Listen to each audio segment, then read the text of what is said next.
السلام عليكم، مرحبا بكم معايا في وصفة جديدة. اليوم ان شاء الله راح ندير معكم طارطة فغنفاز.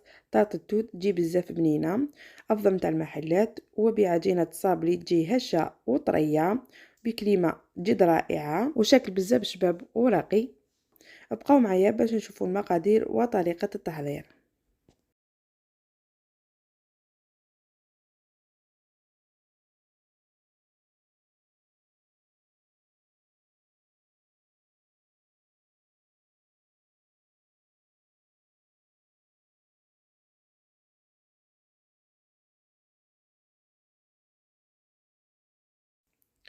بسم الله، نبداو بعجينه الصابلي. عندي هنا 125 غرام تاع مارغرين او زبده تكون طريه، عندي هنايا 100 غرام تاع سكر كلاص، وعندي هنايا 250 غرام تاع فرينه وحبه بيض ولافاني.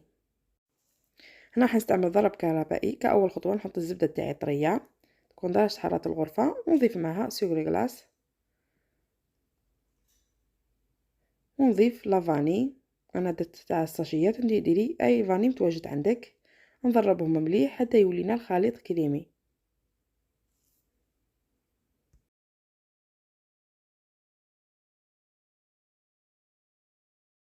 هنا كي ولانا الخليط كريمي نضيف له حبة تاع بيض، ونزيد نضربهم حوالي دقيقتين، ونبدا نضيف كامل المكونات. عندي هنا الفرينة 250 غرام، رشة صغيرة تاع الملح، ونخلطهم حتى نتحصل على عجينة. هنايا تقدري تستغني على الضرب الكهربائي، تستعملي غير يديك هكذا تحصلوا على عجينة تكون طرية. انا هنا نلمدها بيدي ونغطيها بكيس بلاستيكي عفوا، ونخليها تريح شويه ونروحوا نوجدوا الكريمه.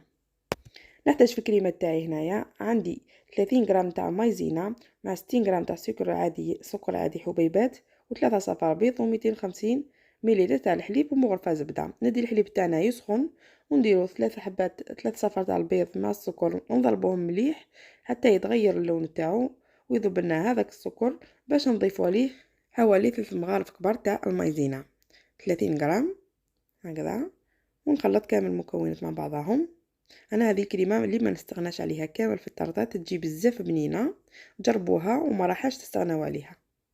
هكذا نخلط مليح، والحليب تاعنا هنا راه يسخن. نبدا نضيف غير بشويه مع التحريك هكذا باش تجيكم الكريمه تاعكم بزاف هايله، تجي تبريي وما يجيش فيها هذوك الحبيبات. هكذا نقلبها للكسرونه ونديها تسخن وتعقد لنا مع التحريك. هكذا الحليب تاعنا هنا دار الرغوه، هكذا كي تبدا تروح الكريمه تاعنا تبدا تعقد كيما راكم تلاحظوا. ونبقى نحرك حتى نتحصل على كريمه تكون عاقده هكذا. انا هنايا نبدا نطفي على النار تاعي، ونبقى نحرك باش تجيني الكريمه تاعي بزاف شابه.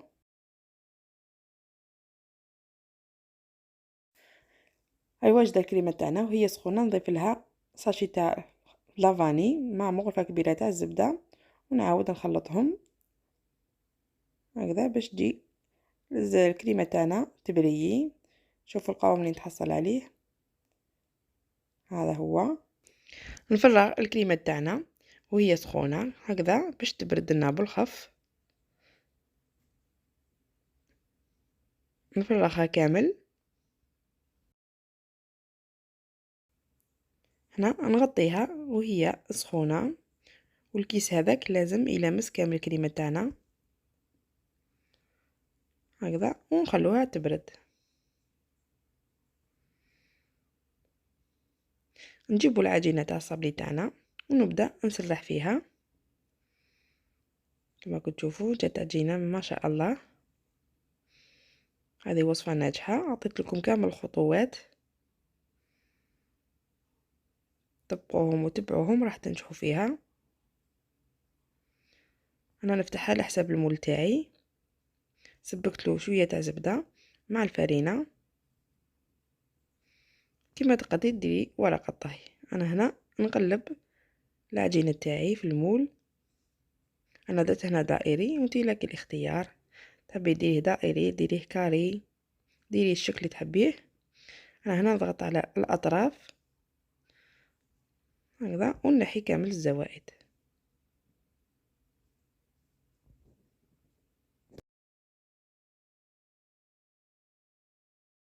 وانا راني نخدم سبقت شعلت الفرن تاعي على 180 درجه من الفوق ومن التحت، وإلا انت ما عندكش تشعليه من التحت ومن بعد تشعليه من الفوق.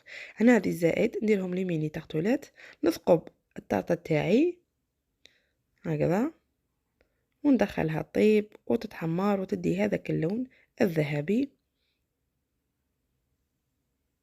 والطرزه تاعنا راهي طايبه وواجده، دات هذاك اللون الذهبي. انا هنا حمرتها مليح، انا نحب هكذا، وانتي تحكمي في الطياب تاعها على حسب واش يخرج عليك. هكذا هنا نجيب الكريمه تاعنا بعد ما بردت لنا مليح، نبدا نضربها بالضراب الكهربائي هكذا حتى نتحصلوا على كريمه. شوفوا معايا هنا واش درت، ديت نص كاس تاع لاتاي تاع لا كريم شونتيي تاع بودره الشونتيي مع نص كاس تاع الحليب، وضربتهم مليح حتى نتحصل على كريمه الشونتيي، ونضيفها للخليط تاعنا. راح يعطي لها ذوق رائع للكريمه تاعنا، وما راحش تستغني عليها في لي طاختولات تاعك.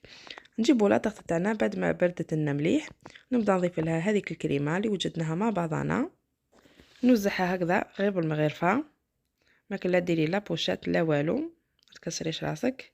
نوزعها كامل سورتو الاطراف باش تجينا متساويه، ونخلو الطاطا تاعنا تريح على الاقل ليله كامله. انا درتها في الصباح واستعملناها في الليل، كليناها في الليل. هنايا انا ندخل الطاطا تاعي للثلاجه ونروحو نوجدو مع بعضنا الفواكه. انا عندي هنا الفرomboise غسلته مليح ونشفته، ونبدا نوزع فيها فوق الكريمه هكذا. انا درت هذا الشكل، ديري اي شكل تحبيه.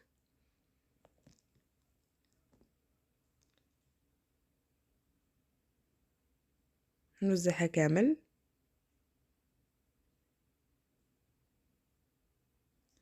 هكذا. والطاطا تاعنا راهي واجده، بقات لها لمسه اخيره، نرشها بشويه تاع سكر ناعم، سكر غلاس، راح يزيد يمد لنا لمسه رائعه على الطرط تاعنا وتجي بزاف شابه هكذا.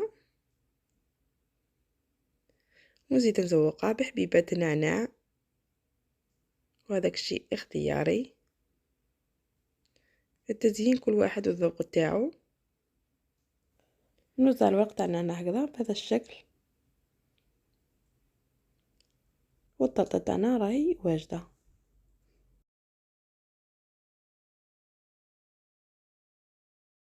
وهنا كان لمسه اخيره، حندير لها ورق الذهب كما تقدري تستغني عليه نهائيا، ما ديريهش. طارت الفرomboise تاعنا راهي واجده، هذا هو الشكل النهائي. جات بزاف شابه والشكل تاعها بزاف راقي، وعجينه الصابلي تجي بزاف هشه، وكريمه بزاف بنينه. شوفوا معايا كيف جات شابه. اذا هذه هي وصفتنا تاع نهار اليوم، طارطة التوت البري، طارطة الفرomboise تجي بزاف بنينه وبعجينه تجي هشه وكريمه بزاف رائعه. ان شاء الله تنال اعجابكم هذه الوصفه، وان شاء الله تجربوها. رانا وصلنا لنهايه الفيديو، ما بقى لي غير نقول لكم تهلاو في روحتكم، نتلاقاو في وصفات اخرى ان شاء الله. مع السلامه.